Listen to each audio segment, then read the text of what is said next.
السلام علیکم۔ فجر کی اذانوں کے ساتھ ہی جہاں آرا بیگم کی آنکھ کھل گئی تھی، اٹھ کر وضو کیا اور نماز پڑھنے کے لیے لاؤنج میں آ گئی۔ پھر کوئی دیر قرآن پاک کی تلاوت کی۔ اسی دوران میں ان کے شوہر کے کھانسنے کی آوازیں آئیں تو دوا مانگ کر وہ کمرے کی طرف آ گئیں جہاں عابد صاحب اٹھ کر بیٹھ گئے تھے۔ ارے بیگم، ذرا چائے تو پلواؤ، بڑی طلب ہو رہی ہے۔ انہوں نے بیگم کو دیکھتے ہی فرمائش کر ڈالی۔ ارے بابا، چائے بھی مل جائے گی، اتنی بھی کیا جلدی ہے؟ جہاں آرا بیگم نے میاں کو سمجھانے والے انداز میں کہا، تم تو ایسے کہہ رہی ہو جیسے خود کچن میں جا کر چائے بناؤ گی۔ تمہارا کیا ہے، تم تو اس معصوم کو آواز دو گی، آرڈر سنتے ہی وہ بیچاری کچن میں گھس جائے گی اور دو میں آپ کے حکم کی تعمیر ہو جائے گی۔ عابد صاحب نے بڑی بہو کی طرف داری کرتے ہوئے بیگم کو دبے لفظوں میں سنایا، او ہو، بڑی طرفداری کر رہی ہے اس کی آپ۔ بے شک وہ اس گھر کی بڑی بہو ہے اور ہم اس کا خیال بھی رکھتے ہیں، لیکن اس گھر کی رونق بڑھانے میں فرحانہ کا ہاتھ ہے۔ اس گھر کو وارث بڑی بہو نے نہیں، فرحانہ نے دی ہے، اور بڑی بہو تو ابھی تک بے اولاد ہے۔ میری وجہ سے ہی وہ ابھی تک اس گھر میں آرام سے رہ رہی ہے۔ اگر میں خیال نہ رکھتی تو کیا وہ رہ سکتی تھی اس گھر میں؟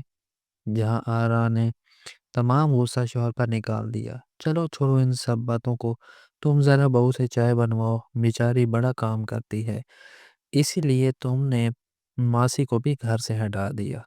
عابد صاحب نے یہ بات بڑی ہلکی آواز میں کہی تھی، اس لیے جہاں آرا بیگم یہ بات سن نہ سکیں، ورنہ چائے میں مزید 15 منٹ لگ جاتے۔ ارے ریحانہ، کہاں ہو؟ اتنی صبح ہو گئی ہے اور تم ابھی تک سو رہی ہو، چائے بھی نہیں بنی؟ تمہیں معلوم تو ہے کہ تمہارے سسر جلدی ناشتہ کرتے ہیں اور میں شوگر کی مریضہ زیادہ بھوک برداشت نہیں کر سکتی۔ چلو اٹھ کر آؤ جلدی، میری ہڈیوں میں اب اتنا دم نہیں ہے۔ وہ بہو کے کمرے کے باہر ہی زور زور سے بول رہی تھی۔ آواز سن کر وہ فوراً کمرے سے باہر آ گئی۔ ہاں امی، میں ابھی ناشتہ تیار کرتی ہوں۔ فجر کی نماز کے بعد دوبارہ آنکھ لگ گئی تھی اور انہیں آج ذرا دیر سے آفس جانا تھا، اس لیے نہیں اٹھی۔ ریحانہ نے وضاحت پیش کی، اس گھر میں تمام کاموں کے لیے صرف بڑی بہو کو آواز دی جاتی تھی۔ کسی کے کپڑے استری کرنا ہو، دروازے پر دیکھنا ہو، سسر کو دوائی دینی ہو، مہمانوں کی خاطر مدارت کرنی ہو، دودھ والے سے دودھ لینا ہو، اور خاص کے سب کاموں کے لیے بڑی بہو کو ہی آوازیں دی جاتی تھی، اور بڑی بہو بڑی سرعت سے سب کی فرمائشیں پوری کر رہی ہوتی تھی۔ ویسے تو اس گھر میں دو بہویں اور بھی تھیں۔ دوسرے نمبر کی سعادہ تھی جو اپنے 3 بچوں کے ساتھ امریکہ میں رہتی تھی، اس کا شوہر ایئر لائن میں تھا۔ تیسری بہو فرحانہ تھی جس کے 4 بیٹے تھے اور میاں بینک میں اعلیٰ عہدے پر فائز تھے۔ جہاں آرا کی 3 بیٹیوں میں سے ایک انہی کے گھر کے ایک پورشن میں مقیم تھی۔ اس کا سسرال لاہور میں تھا، وہ گرمیوں اور سردیوں کی چھٹیوں میں وہاں چلی جاتی تھی۔ اگرچہ گھر کے سارے مکین ایک دوسرے سے محبت کرتے تھے، لیکن چھوٹی بہو فرحانہ بڑے نخروں اور تمکنت کے ساتھ رہتی تھی اور ساس کی شہ پر کچھ زیادہ ہی اتراتی تھی اور اپنی منمانی بھی کر جاتی تھی، اور اس کی وجہ اس کے اوپر تلے کے 4 بیٹے تھے، اور دوسری طرف بڑی بہو ریحانہ بیچاری جو اس نعمت سے محروم تھی، وہ فرحانہ کی زبان اور اس کی حرکتوں کا نشانہ بنتی تھی، لیکن صبر و تحمل سے وہ ہر چیز کا مقابلہ کرتی۔ ریحانہ اور اس کا شوہر اختر کا گو اور سنجیدہ قسم کا تھا۔ باپ کا بھی نہایت فرما بردار اور سعادت مند۔ سارے خاندان میں اس جوڑے کی سعادت مندی کی لوگ مثالیں دیتے پھرتے، لیکن ساس کی آنکھوں کا تارا فرحانہ اور اس کے 4 بیٹے تھے۔ ساس دبی دبی زبان میں ریحانہ کو بے اولادی کا طعنہ دیتی تھی، لیکن وہ خاموشی سے سب کچھ برداشت کرتی جاتی۔ فرحانہ کے 4 بیٹے بڑی تائی سے بڑی محبت رکھتے تھے اور اکثر اپنے مسائل کے حل کے لیے اور کام کروانے کے لیے بھی وہ ریحانہ کے پاس ہی آتے۔ شروع میں تو ریحانہ نے بہت علاج کروائے، شوہر کے ساتھ اکثر ڈاکٹر کے پاس جاتی رہتی، لیکن اللہ کو منظور نہیں تھا۔ وقت گزرنے کے ساتھ ساس کی تمام امیدیں آہستہ آہستہ ختم ہو گئیں، اور جب کبھی اسے بے اولادی کا طعنہ دیتی یا کوئی سخت بات کہتی تو ایسا لگتا کہ ریحانہ کچھ اپنے دفاع میں کہنا چاہتی ہو، لیکن شوہر کی وجہ سے خاموش ہو جاتی۔ پروین جو سب سے چھوٹی ناند پر ہی رہتی تھی، اس کی البتہ بڑی بھابھی سے خوب بنتی تھی۔ وہ ساری باتوں کو سمجھتی بھی تھی کہ امی غلط کہہ رہی ہیں۔ وہ اکثر ریحانہ کی طرفداری بھی کر رہی ہوتی، اس کا ہاتھ بھی بٹاتی، غرض کہ دونوں کی کافی دوستی تھی۔ بڑے بھیا بھی پروین کو بہت چاہتے تھے اور اس کی ہر بات پوری کرتے۔ سویرے سویرے ریحانہ کچن میں چلی جاتی، سب کا ناشتہ تیار کرتی۔ اس دوران میں شوہر بھی ناشتہ کر کے چلے جاتے۔ فرحانہ ناشتے کے وقت نیچے آتی، چاروں بچوں کے ساتھ ناشتہ کرتی اور پھر تھوڑی دیر ساس کے ساتھ باتیں کرتی اور پھر دوپہر کے کھانے کے وقت آتی، تھوڑا بہت دکھاوے کا کام کرتی اور پھر رات کے کھانے کے وقت ہی ملاقات کرتی، کیونکہ سب کا کچن مشترکہ ہی تھا۔ بڑی بہو کے بھی دل میں اکثر آتا کہ اس گھر کے سارے کام وہی کرتی ہے۔ ساس کبھی ریحانہ کو کچھ نہ کہتی، اگر اس کے بچے نہیں ہیں تو اس میں اس کا کیا قصور؟ جوائنٹ فیملی ہونے کا مطلب یہ تو نہیں ہے کہ سب کاموں کی ذمہ داری بھی وہی ہو اور باتیں بھی وہی سنیں۔ پروین بڑی بھابھی کو حوصلہ دیتے اور ماں کو بھی سمجھانے کی کوشش کرتی، لیکن سب بے سود ثابت ہوتا۔ وقت گزرتا گیا، اسی ماحول میں اب بچے بھی بڑے ہوتے گئے۔ زیادہ تر بچے فارغ التحصیل ہو چکے تھے۔ فرحانہ کے 2 بچے تو جاب پر بھی لگ گئے تھے، پر ساس کا وہی تلخ رویہ رہا۔ سسر کا انتقال ہو گیا تھا، وقت بہت بیت چکا تھا۔ اب فرحانہ اپنے بچوں کی شادی کے سلسلے میں مصروف رہنے لگی، تو اس نے 2 بچوں کی منگنی تو کر دی تھی۔ ایک کے لیے اپنی بھانجی کو پسند کیا تھا اور دوسرے کے لیے اپنی دوست کی بیٹی کو منتخب کیا۔ اب فرحانہ اپنی بہوؤں کے لیے گھر کی سیٹنگ میں لگی ہوئی تھی۔ چھوٹی ناند پروین کا اپنا گھر تیار ہو گیا تھا، شادی میں کچھ ہی دن رہ گئے تھے۔ بڑی ناند اور امریکہ والا بیٹا بہو بھی آنے والے تھے۔ اس گھر کی پہلی شادی تھی، گھر کے سارے کام اب بھی بڑی بہو کے ذمہ تھے۔ فرحانہ شاپنگ کے لیے نکل جاتی اور ریحانہ کے لیے باورچی خانہ تھا، لیکن جتنے شگن اور رسومات تھی اس میں ریحانہ خود بھی ہاتھ نہ لگاتی، اور جب اسے آواز دی جاتی کہ آئیں بھابی یہ شگن کر دیں تو سب سے آخر میں انہیں ہی بلایا جاتا۔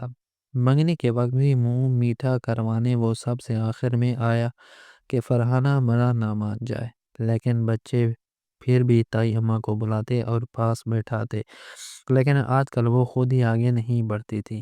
آج بھی شادی کے سلسلے میں مہمان وغیرہ آئے ہوئے تھے، مہمانوں کے جاتے جاتے 12 بج گئے۔ سارے کاموں سے فارغ ہو کر 2 بچے اپنے کمرے میں آئی اور تھکن کے مارے گہری نیند میں چلی گئی۔ صبح فجر کے وقت زور زور سے چیخنے کی آوازوں کے ساتھ ہی بڑے بھیا اور ریحانہ کی آنکھ کھل گئی۔ وہ جلدی سے کمرے سے باہر آئی تو ایک ہولناک منظر تھا، کچھ خوفناک آوازیں تھیں۔ فرحانہ بین کرتے کرتے بے ہوش ہو کر سیڑھیوں سے نیچے گری ہوئی تھی۔ افراتفری مچی ہوئی تھی، کچھ سمجھ نہیں آ رہا تھا کہ کیا ہو گیا۔ بڑی بہو اور بڑے بھیا کے اوسان ٹھیک ہوئے تو وہ اوپر کی طرف گئے تو معلوم ہوا کہ ڈاکہ پڑا ہے، لیکن اور آگے گئے تو دیکھا کہ فرحانہ کے شوہر کو کرسی سے باندھا ہوا تھا، آنکھوں پر پٹی اور منہ پر سختی سے ٹیپ لگایا ہوا تھا، اور چند قدم آگے تینوں بیٹوں کو گولیاں لگی ہوئی تھی۔ پولیس کو فون کر دیا۔ گھر میں ایک افراتفری اور ہولناک کی چھائی ہوئی تھی، سب کے اوسان قطع ہوئے۔ تھوڑی دیر کے بعد جب ذہن نے کام کرنا شروع کیا تو بڑی بھابھی نے فرحانہ کے کمرے کی جو حالت دیکھی تو وہ دماغی توازن ختم کرنے کے لیے کافی تھا۔ رات 4 بجے کے بعد 5 ڈاکو پڑوسیوں کے گھروں کے ذریعے اوپری منزل کی طرف سے داخل ہوئے، پوری فیملی کو یرغمال بنایا۔ نیچے آنے والے راستے کو انہوں نے بند کر دیا، تمام زیورات، کرنسی اور قیمتی اشیاء انہوں نے اپنے قبضے میں لے لیں۔ جب بچوں نے مزاحمت کی تو انہوں نے بچوں پر فائرنگ کر دی، سامان وہ لوٹ چکے تھے۔ شکر ہے سانسیں آ رہی تھی، پر تینوں کی حالت نازک تھی۔ تینوں کو اسپتال لے جایا گیا، کیونکہ چھوٹے بچے کی پشت پر گولی لگی تھی، وہ زخمی تھا، جبکہ سب سے بڑا نچلی منزل میں سو رہا تھا، اس لیے بچ گیا تھا۔ فرحانہ مکمل بے ہوش ڈاکٹروں کی نگرانی میں تھی۔ عجیب طرح کی چیخوں پکار اور آنے والوں کا تانتا بندھا ہوا تھا۔ موبائل فون کی گھنٹیاں چپ نہیں ہو رہی تھی۔ اخباری رپورٹر، محلے اور اس پڑوس کے لوگ، ایمبولینس کی آوازیں، مختلف ٹی وی چینل کے لوگ، ڈاکٹرز وغیرہ، پورا گھر لوگوں سے بھرا ہوا تھا۔ اوپر سے پولیس اپنی تحقیقات میں لگی ہوئی تھی۔ بڑے بھیا اپنے بھتیجے وسیم جو زخمی تھا اس کے ساتھ اسپتال میں تھے۔ دو بیٹوں کی موت کی تصدیق ہو چکی تھی، لیکن وسیم زخمی تھا، اس کی ریڑھ کی ہڈی میں گولی لگی تھی، ڈاکٹر گولی نکالنے میں مصروف تھے۔ غرض کے اس عجیب اور ہولناک سانحے نے اس گھر کی تمام خوشیوں کو منٹوں میں نگل لیا تھا۔ شادی کا گھر ماتم کدہ بن گیا۔ فرحانہ ہوش میں آ کر بچوں کا پوچھتی اور پھر سے بے ہوش ہو جاتی۔ اس کی دماغی کیفیت درست نہیں تھی، چاروں طرف آہیں اور سسکیاں تھیں۔ بڑا بیٹا بدحواس سا تھا اور تمام مہمانوں کے درمیان افسردہ بیٹھا تھا۔ ادھر وسیم کی گولی نکال دی گئی تھی، حالت اگرچہ خطرے سے باہر تھی، مگر گاز کے وقت آگے بڑھتا گیا، وقت کو بھلا کون روک سکا؟ وقت نے تو پر لگا کر اڑانا تھا، اڑتا گیا۔ وسیم اگرچہ زندہ بچ گیا تھا، مگر معذور ہو گیا تھا۔ ساس اماں کی کمر اب اس صدمے سے دوری ہو گئی تھی، اور ویسے بھی عمر اپنا اثر دکھاتی ہے۔ فرحانہ کو دل کے دورے پڑنے لگے تھے۔ اس حالت میں انہوں نے اللہ کی طرف رجوع کر لیا۔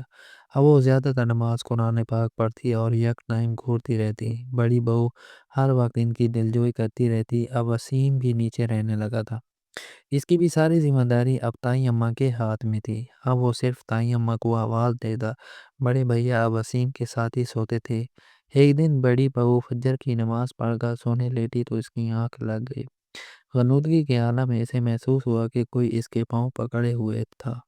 اس نے آنکھیں کھول کر دیکھا تو کوئی جھکا ہوا تھا۔ بڑی بہو کو سفید سر نظر آیا۔ دیکھا کہ ساس اماں اس کے پاؤں پکڑے ہوئے ہیں اور کہہ رہی ہیں، اے بیٹی تو مجھے معاف کر دے، میں نے تیرا بڑا دل دکھایا، تجھے بھی اولادی کا تانا دیا، تجھ سے میں نے بہت ناانصافی کیا، تو جب تو تو مجھے معاف نہیں کرے گی، میں تیرے پاؤں نہیں چھوڑوں گی۔